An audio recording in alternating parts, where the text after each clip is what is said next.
দাদা, বৌদি, তাহলে এখন আমি আসি। আরে দাঁড়াও দাঁড়াও, তোমার জন্য একটা গিফট আছে। রিয়া, এই নাও, এটা রাখো। ভেতরে একটা চুড়িদারের সেট আছে, তোমার দাদার আমি পছন্দ করে তোমার জন্য কিনেছি।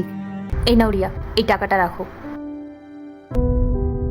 আমার কাছে তোমাদের ভালোবাসা আর আশীর্বাদটাই সব থেকে বড় উপহার।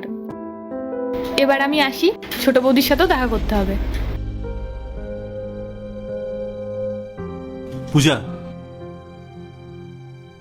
আচ্ছা শোনো, আমি এখন কাজে বেরোচ্ছি, যদি কিছু বাজার থেকে আনতে হয় তাহলে আমাকে বলে দিও। না না, কিছু লাগবে না। আচ্ছা ইন্দ্র, তুমি তো বাইরে যাচ্ছ, বোনকে একটু বাস স্ট্যান্ড পর্যন্ত ছেড়ে দিয়ে এসো না। আচ্ছা ঠিক আছে, আমি ওকে ছেড়ে দিয়ে আসছি। আরে বৌদি, তুমি এখানে বসে আছো? আমি তোমার সাথে দেখা করতে তোমার রুমে যাচ্ছিলাম। রিয়া, আমিও তোমারই অপেক্ষা করছিলাম, বসো। তা তুমি চলে যাচ্ছ, থাকবে না? না বৌদি, আজকে থাকতে পারবো না। আসলে অফিসের কাজে ঋষি বাইরে গেছে, বাড়ি পুরো ফাঁকা। বাড়িতে শ্বশুর শাশুড়ি একা আছে, কদিন তো থাকলাম, এখন আমাকে যেতেই হবে।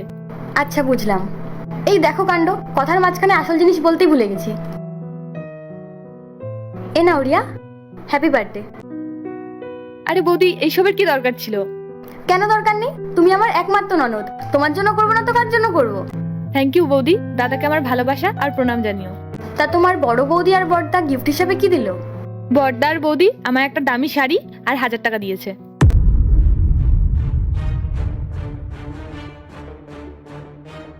এ নাও, এখানে 3000 টাকা আছে, তোমার ছোটদাই টাকাটা দিতে বলেছে তোমাকে।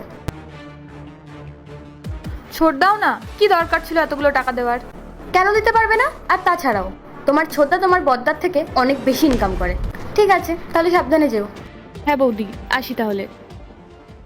আমি বাইরে একটা কাজে যাচ্ছিলাম, তাই আর কি ভাবলাম তোকে ছেড়ে দিই। ঠিক আছে দাদা।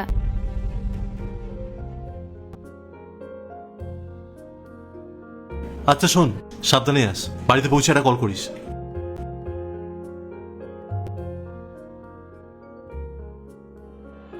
পূজা শোন, হ্যাঁ দাদা বল।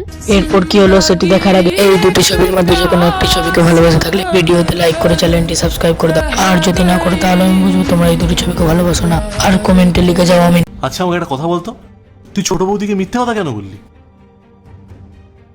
ছোট বৌদি আমাকে দামি গিফট কেনার জন্য টাকা দিয়েছিল ঠিকই, কিন্তু ওটা শুধুই লোক দেখানো। কিন্তু তোরা আমায় যা দিয়েছিস হয়তো সেগুলো দামি নয়, কিন্তু ওগুলোর মধ্যেই লুকিয়ে আছে ভালোবাসা আর বৌদির মমতা। সরি রে, আমি বুঝতে পারিনি যে আমার ছোট্ট বোনটা এত বড় হয়ে গেছে। কেন বুঝবো না দাদা, তোর বোন এখন ছোট নেই, বড় হয়ে গেছে।